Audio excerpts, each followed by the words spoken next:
Autoritetet më të larta të shtetit dhe të pushtetit në Vlorë, politikës si dhe drejtues të institucioneve të rëndësishme, morën pjesë në pritjen e shtruar nga komuniteti ortodoks në Vlorë me rastin e Krishtlindjeve. Kryetari i Këshillit të Qarkut Ervis Moçka tha se këto krishtlindje janë mjaft të rëndësishme, ndërsa uroi për krishtlindje të bardha e të mbara, për fat dhe begati për të gjithë qytetarët. Që nga rezidenca e Kishës Ortodokse në këtë pritje me atë Konstantinin të uroj gjithë besimtarët kristian, gëzuar krishtlindjet, qofshin të bardha, të mbara, fat dhe begati për të gjithë. Faleminderit. Në pritjen e shtruar nga komuniteti ortodoks në Vlorë me rastin e krishtlindjeve, mori pjesë edhe kryetaria e Bashkisë së Vlorës Brunilda Mersini, e cila në mesazhin e saj i është referuar Nën Terezës. Sipas Mersinit, krishtlindjet janë një moment reflektimi, dashurie dhe kujdesi për njëri tjetrin. Është krishtlindje çdo ditë që Zoti lejon të rilindjet dhe që na lejon t'u falim të tjerëve. Me këto fjalë të Nën Terezës i uroj krishtlindje çdo besimtari vlonjat edhe gjithë qytetarëve të Republikës së Shqipërisë që festojnë. Është moment reflektimi, është moment ku ne shikojmë që dashuria, kujdesi për njëri tjetrin, harmonia dhe dashuria janë vlerat e vërteta të jetës. Dhe është një thirrje për solidaritet që së bashku të ndërtojmë një të ardhme, sepse ku ka shpresë, e ardhmja është e sigurt, gëzuar për të gjithë. Krishtlindjet janë vlerësuar si një moment shumë i rëndësishëm edhe nga kryetaria e Këshillit Bashkiak të Vlorës Elpiniqi Mërkuri. Mërkuri tha se kjo fest duhet të shërbejë si një moment reflektimi për të bërë më të mirën për qytetin, ndërsa ka uruar për sa më shumë begati e shëndet. Të dashur banor të Vlorës, më lejoni thellësisht të uroj këtë ditë feste dhe këtë ditë kaq të rëndësishme për gjithë besimtarët ortodoks. Dëshiroj thellësisht nga zemra që ky moment jetë një moment reflektimi për gjithë me qëllimin për të investuar nga vetja sadopak për këtë qytet, të japim më të mirën dhe për ta bërë një qytet sa më të arir në gjitha drejtimet e tij.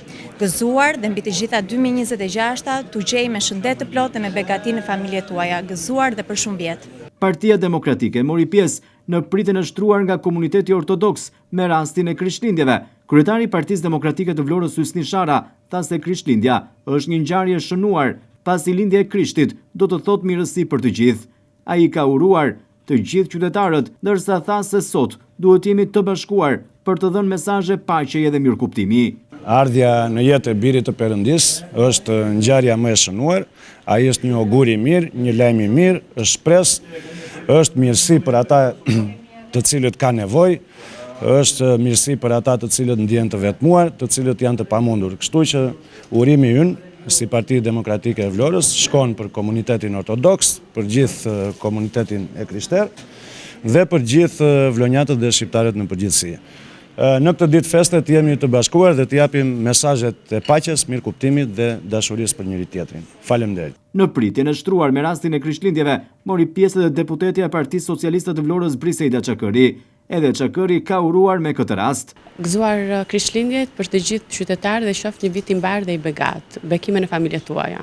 Krishtlindje të begata dhe shpresëplote ka uruar edhe kryetari i Partisë Socialiste të Vlorës Klevis Kaso, i cili ishte i pranishëm në pritjen e shtruar nga drejtuesit e Kishës Ortodokse në Vlorë. Në këtë ditë të begat uroj të gjithë besimtarët ortodoks gëzuar krishtlindjen, begati, harmoni, shëndet në familjet e tyre.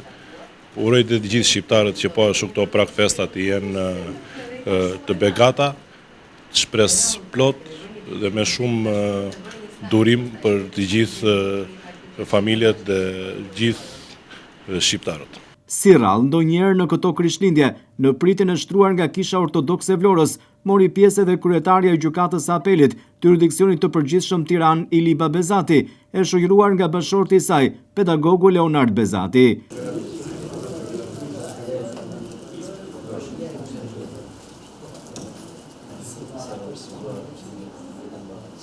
Bezati, një nga banueset e vjetra të Vlorës, që nuk është shkëputur asnjë moment nga ky qytet dhe që tashmë, me detyrën e saj të rëndësishme në Tiranë, duke drejtuar një prej institucioneve më të rëndësishme të drejtësisë, ishte në komunitetin ortodoks këtë të njëjte për të kremtuar krishtlindjet. Kryetaria e gjykatës së apelit të jurisdiksionit të përgjithshëm Tiranë ka uruar drejtuesit e Kishës Ortodokse të Vlorës për këtë moment të rëndësishëm. Bezati ka shprehur mesazhe për krishtlindje të paqta, të begata dhe për sa më shumë harmoni dhe dashuri mes njerëzve.